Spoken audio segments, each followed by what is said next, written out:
Hello everyone, my name is Jane Catton and I'm the CEO at AgeWell.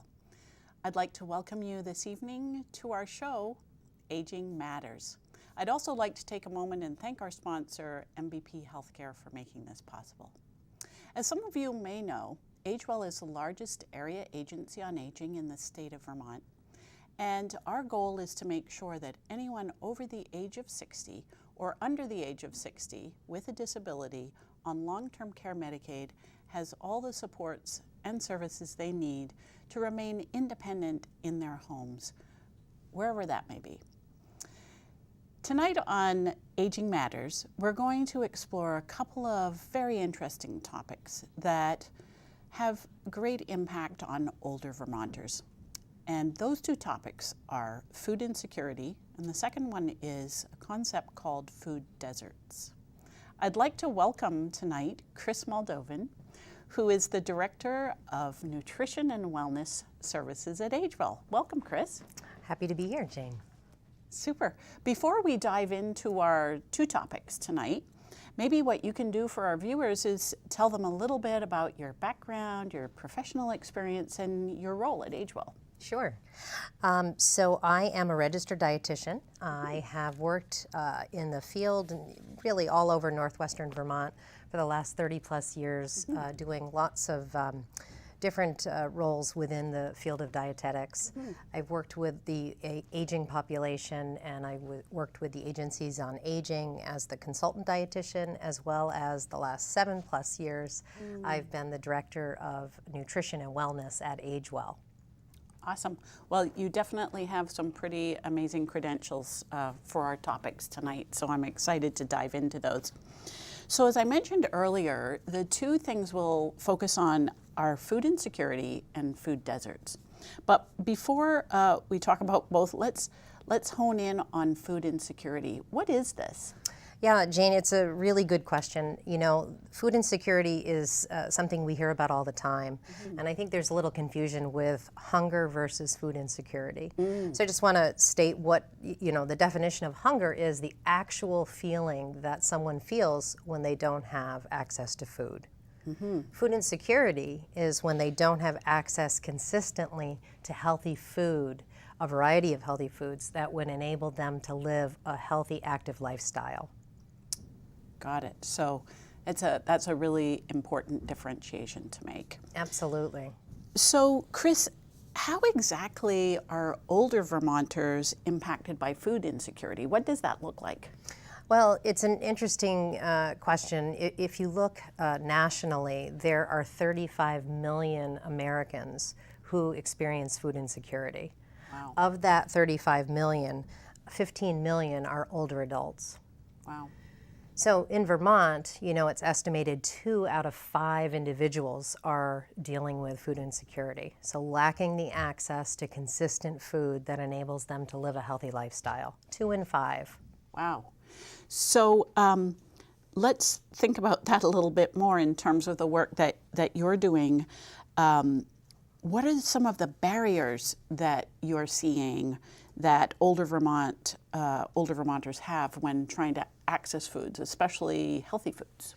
Yeah, one of the things to think about, I think, for older Vermonters is, I think it's an issue of not wanting to admit it, that they are actually dealing with food insecurity, or they actually are experiencing hunger. They have to first kind of acknowledge that, gosh, they do need help. They don't have a variety of foods that they can plan a healthy meal or get the different nutrients that their body needs. Now, why is it that they don't have it? It may be related to where they live and their living situation. It may be lack of transportation. It may be directly related to the inability to get out of the house. Maybe they used to drive, but now they don't, and they can't get to the grocery store. Or if they take a bus and get to the grocery store, they can't physically carry the food back home. So, there's a lot of different reasons why someone would not have access. Of course, income and access to the resources to purchase and get a hold of those foods is a big issue. People are on fixed incomes, limited incomes, and of course other expenses like housing, fuel assistance, heating and cooling, transportation costs, medication costs, all of those kinds of things will, have an impact.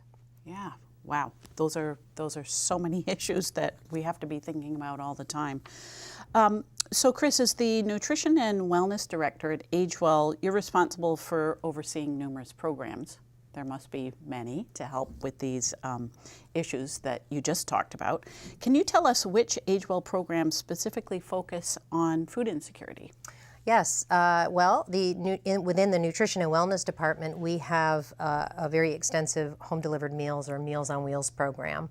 So individuals who live in their homes who are unable to prepare their own meals or get out without considerable assistance to access food can have one meal delivered to their homes Monday through Friday.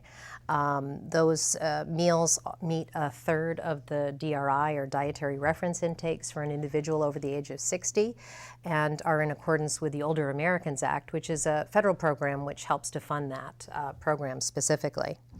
I'm really, really proud about the program that AgeWell offers. Over the last 5 or so years, we've transformed the whole Meals on Wheels program, the whole nutrition program really, but we've focused on what the actual healthcare needs or the therapeutic needs of an individual living in their home might be. So what I mean is we have 8 different therapeutic diets available to people in their home. So our regular diet is considered heart healthy, which means that it's reduced in fat and sodium. We've looked at saturated fat, and we've made sure that it's a well-rounded meal that can meet that individual's needs. A person who might have diabetes, it might need a carb-controlled dessert. So our regular diet, which is heart healthy, with a carb-controlled dessert is our diabetic-friendly meal. We also have a renal-friendly meal for those people dealing with renal failure or end-stage renal disease. So we focus on protein, potassium, fluids, as well as sodium. We also have gluten-free meals, lactose-free meals for those people that have intolerances and can't manage those or digest those foods appropriately. And of course, we have a vegetarian option. So that's a lacto-ovo meal, which has milk, eggs, and cheese as good protein sources, meets the dietary requirements for the Older Americans Act, and yet is a well-balanced meal. We also offer texture-modified meals. So people who might have chewing and swallowing problems, maybe they've had a stroke and they're recovering, maybe they have poor dentition, maybe they're weak from different therapies that they might be undergoing for acute or chronic health problem. So we have mechanical soft, which is fork tender food, as well as puree, which is more like an oatmeal consistency. And any combination thereof of all of those meals. So someone might have diabetes, they might also have problems with chewing, and they might also be gluten intolerant. So they would get a diabetic-friendly, gluten-free, mechanical soft meal delivered to their home. Monday through Friday, we deliver those meals, and then on Fridays, we are able to deliver frozen meals for them to reheat over the weekend so that they can have a meal in their home. Wow. So that sounds amazing. If I knew someone who needed some help with access to food, how would they arrange that through AgeWell? Well, the easiest thing to do is for anyone to call the helpline. That's the 1-800-642-5119 number. Speak to one of our information and assistance experts, and they'll gladly make the referral and get that person set up. If an individual is not, say, unable to get out of their home, but they're still driving, they're out in the community, but they just don't really feel up to or want to or know how to plan a well-balanced meal, they can actually come to one of our community sites. And they're sprinkled all over the 4 counties that we serve, Chittenden, Franklin, Addison, and Grand Isle. We work with senior centers and other meal site locations, in some situations in faith communities, as well as schools. We work with restaurants to make sure that we can have a nice meal available to people within the community and within a reasonable drive from their home. Sometimes we hear about friends picking up another friend and driving them to the meal site so they can share a meal and not go alone and have someone to sit with. And then we hear of others who just show up at the site and see friends and community members they haven't seen, and they just get to socialize and have a great time as well as a good meal.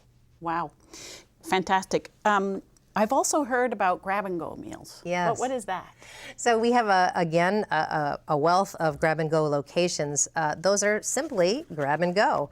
An individual can come to a site, sign up in advance, let us know you're coming so we have an accurate count, and we'll have a meal ready for that person to come and drive through, get out of their car if appropriate, or during COVID we had, people wear masks and roll down their window or open their trunk, and we'd put the meal packaged to go in their trunk. They could take it home, they could go to a park, they could eat it at a friend's house and enjoy that same meal, but in a safe setting.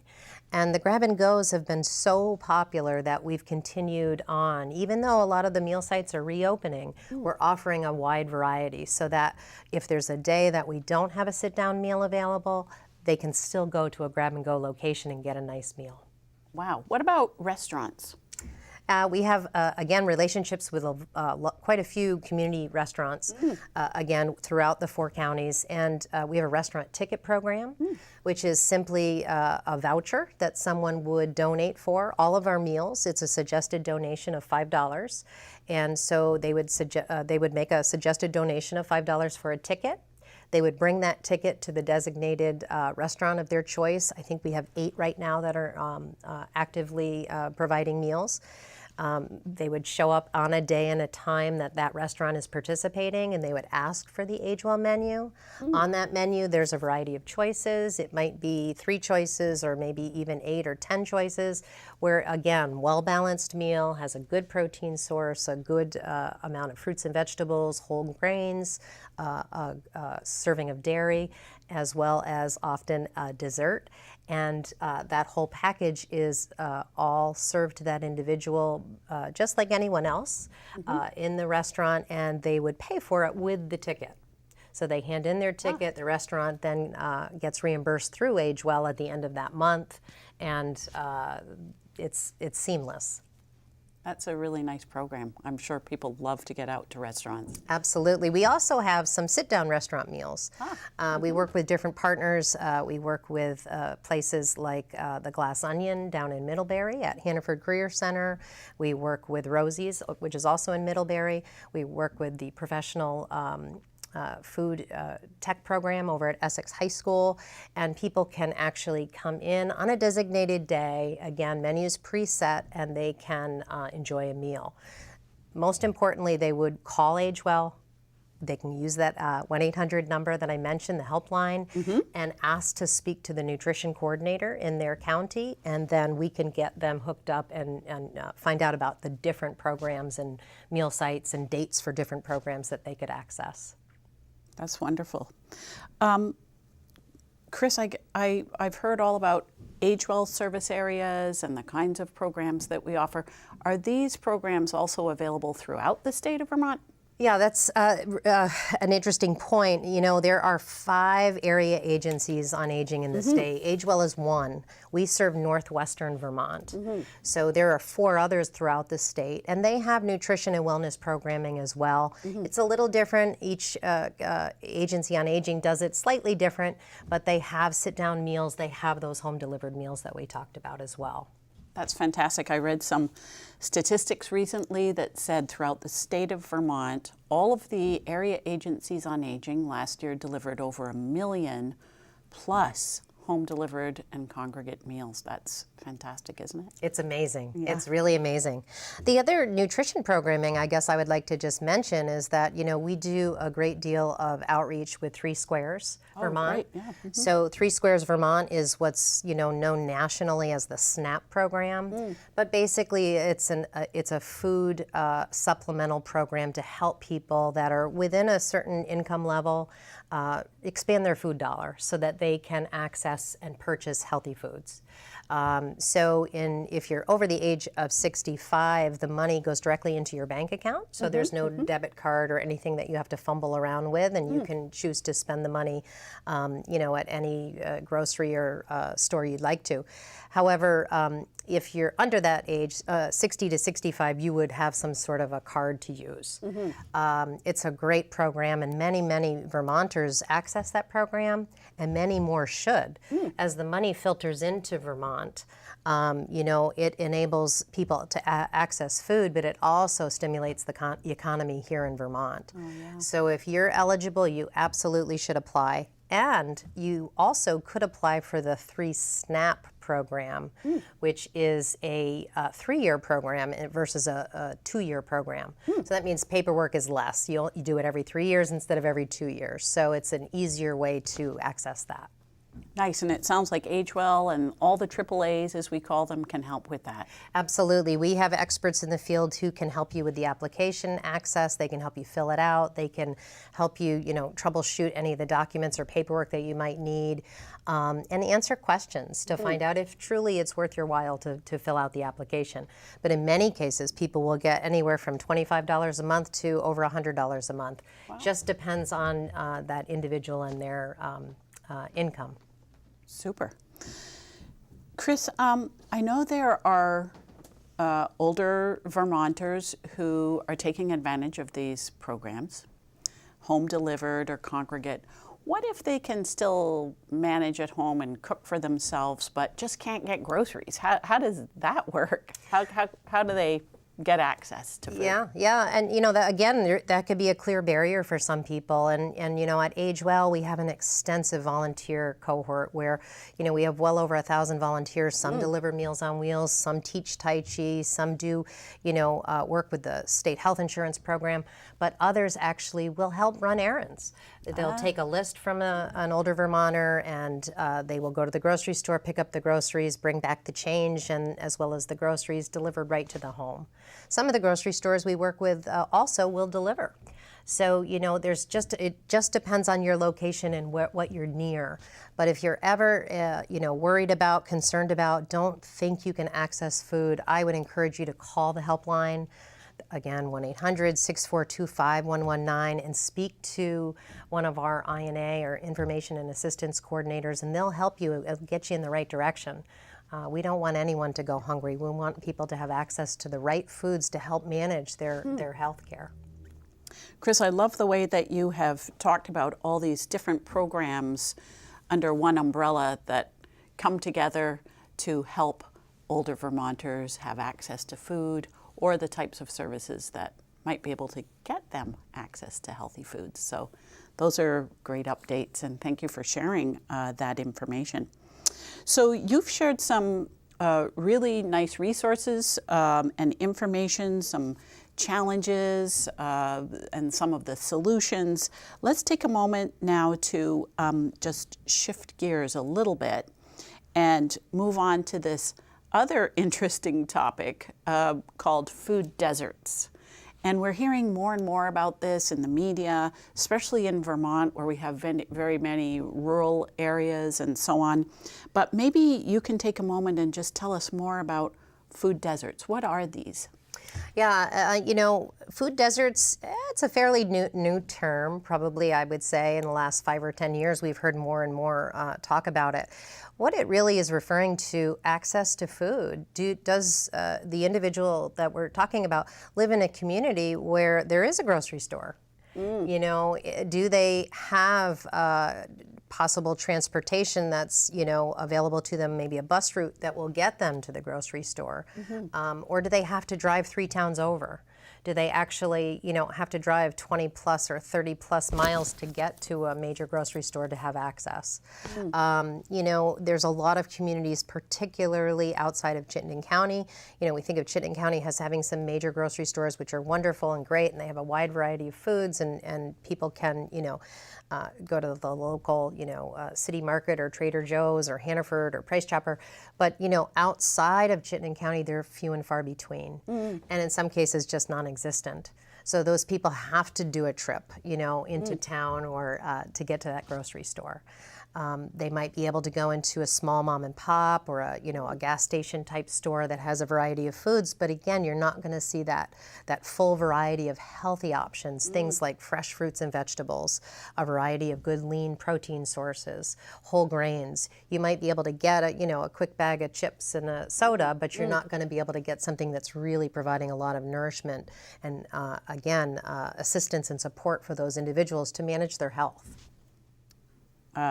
Yeah, that's a big challenge. And then it goes back to the whole issue of being able to have transportation to get to those locations where there is ample, healthy food. Absolutely. And, the thought of, do I have transportation? Can I manage it? Can I pick up the food? Even if I wanted to purchase, say a week's worth of groceries, can I get it into my home? Do I have to walk up a flight of stairs or 2 flights of stairs to get to my apartment? Those are all really big concerns. And then, of course, what else is out there? And I think that's really sort of the solution, if you will, to food deserts is, really accessing the resources that are in the communities. So there may not be a grocery store. Well, we can't just build one, but there might be a farmer's market every, week, maybe every Wednesday or every Saturday, in your town.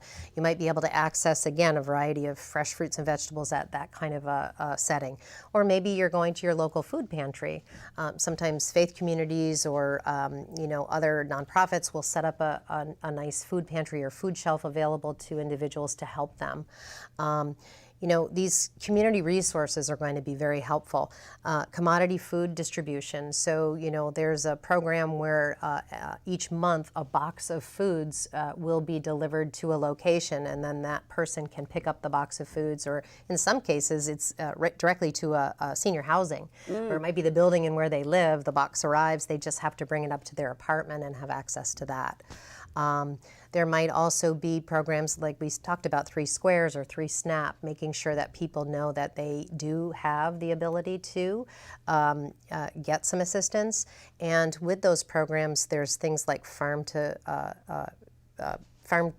family coupons, which double the value of what an individual can get through the 3 Squares program at the farmers markets. So it's really looking at those community resources and accessing, neighbors, friends, volunteers from AgeWell. If there's somebody that can help you, maybe they can run to the store, maybe they can split, a large, 10-pound bag of potatoes if you're not going to use them all this week, or, help you access and get those foods that you need. Nice. Thank you for sharing that information. It makes me think about the network that we work within our communities. Tell me a little bit about your experience with our senior centers and meal sites and how they may be able to help and support food deserts. Oh, absolutely. If there's a local senior center or meal site, those are the people that you want to talk to. Those are the individuals who they know what's out there and what you can access. And in some cases, they're sort of acting as a distribution site, right? So they might be able to get, let's say, gleaned vegetables from the local farm that just, they produced too much zucchini this year and they have lots of zucchini.